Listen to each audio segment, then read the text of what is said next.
আজি আপোনালোকলৈ লৈ অহা ৰেচিপিটো হৈছে ডিমৰ তৰকাৰী। তাৰ কাৰণে মই 4টা ডিম লৈছোঁ, 2টা আলু, এটা বিলাহী, নহৰু, জলকীয়া, এটা পিঁয়াজ, 2 চামুচমান দৈ। এইটো মিঠা দৈ হয়, টেঙা নহয়। ইয়াত দিছোঁ লং, ইলাচি, ডালচেনি, কচুৰি মেথি, অলপমান জাবিত্ৰী, চাহি জিৰা আৰু জালুক। ইয়াত মই আদা ব্যৱহাৰ কৰা নাই, কাৰণ আদাটোৱে অকণমান টেষ্টটো তিতা কৰিব, যিহেতু দৈও দিছোঁ। সেইকাৰণে মই অকল নহৰুহে লৈছোঁ। এতিয়া প্ৰথমে মই ডিমকেইটা ভালকৈ ধুই ল'ম আৰু আলু বাকলি গুচাইও ভালকৈ ধুই ল'ম। এতিয়া চাই থাকক ৰেচিপিটো মই কেনেকৈ কৰিছোঁ। এতিয়া এটা সৰু প্ৰেছাৰ কুকাৰ লৈ লৈছোঁ। ইয়াতে অলপমান পানী দি লৈছোঁ। প্ৰথমে মই ডিমকেইটা ভালকৈ ধুই লৈ ইয়াতে সাৱধানে বঢ়াই দিম।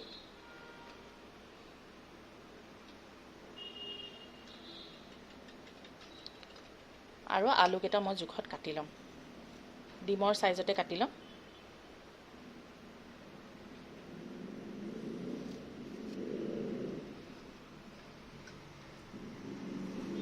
দেখিবলৈও ভাল লাগিব। এতিয়া মই কুকাৰটো গেছৰ ওপৰত বহাই দিম। গেছটো অন কৰি লৈছোঁ। তাত কুকাৰটো উঠাই দি ঢাকনখন লগাই দিম আৰু 2টা হুইচেল মাৰিবৰ কাৰণে দিম। তেতিয়ালৈকে মই পিঁয়াজ, নহৰু এইখিনি গোটেইখিনি বাকলি গুচাই মই ধুনীয়াকৈ জোখত কাটি ল'ম। আকৌ আপোনালোকক মই দেখুৱাই আছোঁ।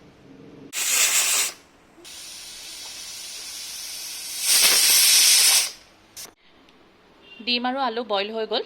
এইখিনি মই বাকলি ডিমৰ গুচাই ল'লোঁ। এইফালে মই জোখত পিঁয়াজ, বিলাহী, জলকীয়া কাটি ল'লোঁ আৰু নহৰু বটি ল'লোঁ। আৰু এই দৈখিনি মই এতিয়া ধুনীয়াকৈ ফেটি ল'ম। দৈ গোটা গোটাকৈ দিলে তৰকাৰীখিনি ফটা নিচিনা হৈ যাব। সেইকাৰণে দৈখিনি খুব ভালকৈ ফেটি ল'ব লাগিব। ডিমকেইটা মই অকণ অকণ অকিয়াই ল'ম, যিহেতু ফ্ৰাই কৰিম, নহ'লে এইকেইটা ফাটি যাব।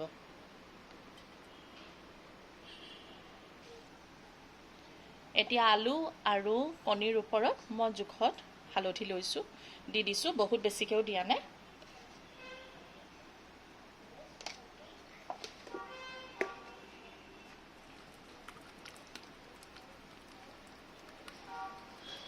এতিয়া এইখিনি মই ভালকৈ মিক্স কৰি লৈছোঁ।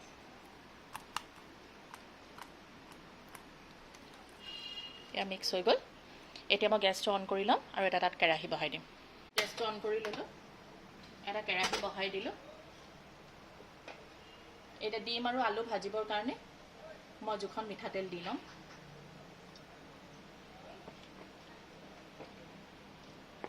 তেল গৰম হৈ গ'ল। এতিয়া ইয়াতে মই এটা এটাকৈ ডিম এৰি দিম।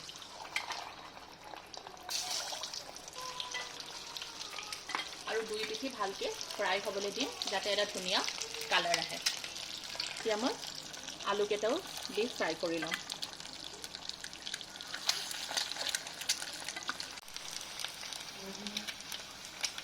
ডিমকেইটা খুব ধুনীয়াকৈ ফ্ৰাই হৈ গ'ল চব ফালৰ পৰা। এতিয়া মই ডিমকেইটা কাঢ়ি ল'ম। চব প্ৰতিটো ডিম কি ধুনীয়াকৈ ফ্ৰাই হৈছে। এনেকৈ আলুকেইটাও মই ধুনীয়াকৈ ফ্ৰাই কৰি ল'লোঁ।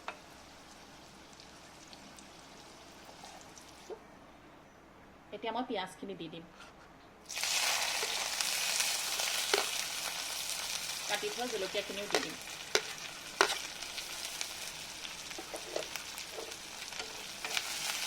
জুই কিন্তু মই ফুল ফ্লেমতে ৰাখিছোঁ, এতিয়ালৈকে জুই কমোৱা নাই।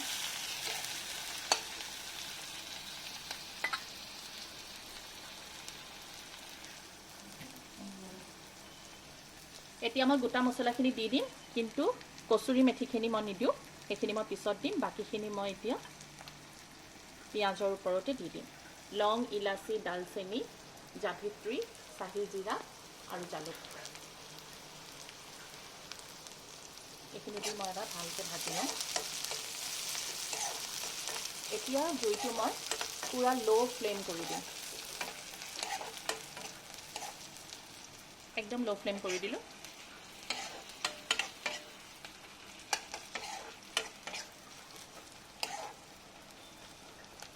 পিঁয়াজখিনি অকণমান কোমল হোৱালৈকে, কালাৰটো অলপমান গোল্ডেন ব্ৰাউন হোৱালৈকে মই ফ্ৰাই কৰিম।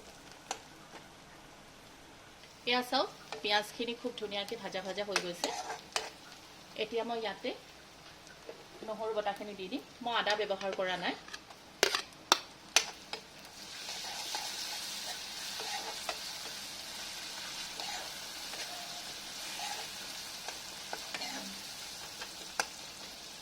এতিয়া মই বিলাহীও দি দিম। বিলাহীবোৰ মই অকণমান ডাঙৰ ডাঙৰকৈ ৰাখিছোঁ, যাতে বিলাহী একেবাৰে গলি নাযায়।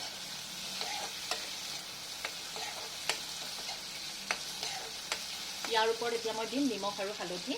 মই কোনো ধৰণৰ পাউডাৰ মছলা ব্যৱহাৰ নকৰোঁ। ধৰি লওক মিট মছলা, জিৰা, ধনিয়া, লাল মিৰ্চ পাউডাৰ সেইবিলাক মই একো নিদিওঁ। হালধি অকণমান কমাই দিম, যিহেতু ডিম আৰু আলু হালধিতে ভজা হৈছিলে দি পেলাই, সেইকাৰণে মই কমকৈ হালধি দি ল'লোঁ।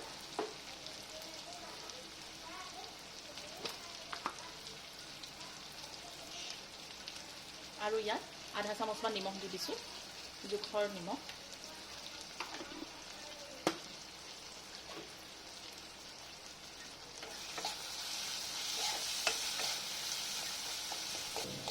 এতিয়া ইয়াৰ ওপৰত মই কচুৰি মেথিখিনি দি দিম।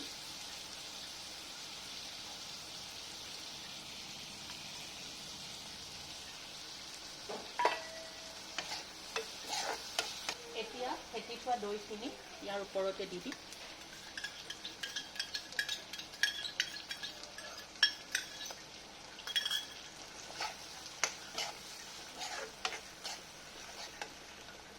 দৈৰ পৰা পানী ওলাবই। কোনো ধৰণৰ মছলা ব্যৱহাৰ নকৰাকৈ চাওক, পাউডাৰ মছলা ব্যৱহাৰ নকৰাকৈ কিমান ধুনীয়া এটা ৰং আহিছে। এতিয়া এইখিনি অকণমান মই সিজিবৰ কাৰণে দিম আৰু ইয়াত সামান্য পানী দি দিম। মানে এই দৈ বাতিটোতে পানী অকণমান দি এইটোকে আওখালি মই তাতে দি দিম। পানী দি দিলোঁ।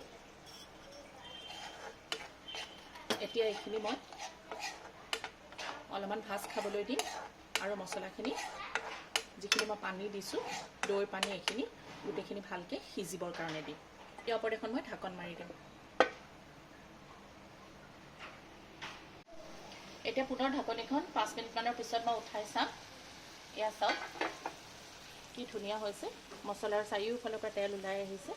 মছলাখিনি পূৰা ধুনীয়াকৈ সিজি গ'ল। দৈৰ যি পানী আছিলে সেয়াও শুকাই গ'ল। মই এক্সট্ৰা অকণমান পানী দিছিলোঁ। এতিয়াও বিলাহীবোৰ গোটা গোটা হৈ আছে, কিন্তু সিজি গ'ল। মই গোটা গোটাকৈ ৰাখিছোঁৱেই, বেছি লৰাই দিয়া নাই, যাতে এইটো তৰকাৰীখিনি ভাতৰ লগত বা পোলাও আপোনালোকে যিহৰ লগতে খায়, এইটো মুখত পৰিব, সানি সানি খাব পাৰিব, তেতিয়া ভাল লাগিব। এইখিনি সিজিলে এতিয়া মই আৰু 1 মিনিটৰ কাৰণে এইখিনি মই এনেকৈ পুনৰ থৈ দিম।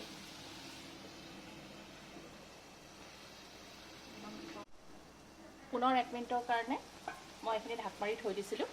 এয়া চাওক খুব ধুনীয়াকৈ সিজি গ'ল। মছলাখিনি কেৰাহীত অকণমান লগা লগা টাইপৰে হৈ গৈছে, তেল চব ওলাই আহিলে।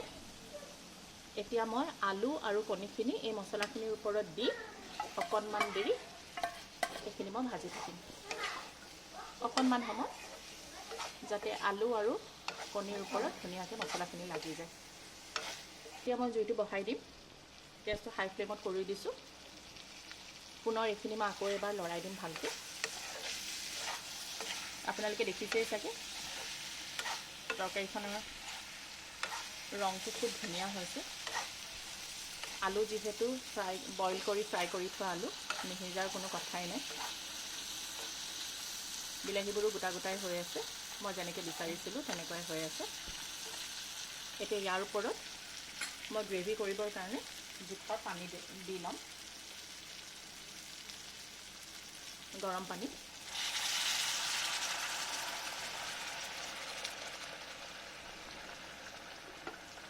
মই জোখত পানী দি ল'লোঁ। এতিয়া মই এইখিনি প্ৰায় 1 মিনিটমানৰ কাৰণে উতলিবৰ কাৰণে দিম।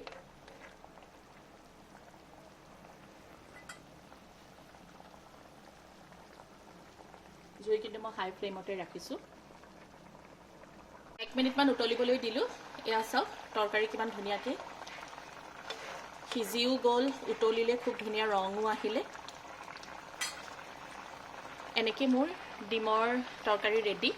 এনেকুৱা নতুন নতুন ৰেচিপিৰ কাৰণে ভাল ভাল সোৱাদ লগা, কম সময়তে হোৱা, কম খৰচত হোৱা ৰেচিপিৰ কাৰণে আপোনালোকে মোৰ চেনেলটো চাই থাকিব।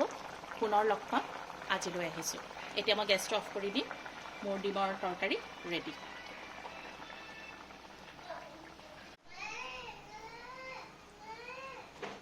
এতিয়া মই ঢাকনিখন মাৰি দিম। এয়া চাওক কিমান ধুনীয়া হৈছে। আপোনালোকে এনেকৈ ঘৰত বনাই খাই চাব আৰু মোক জনাব। আজিলৈ আহিছোঁ। বিদায়।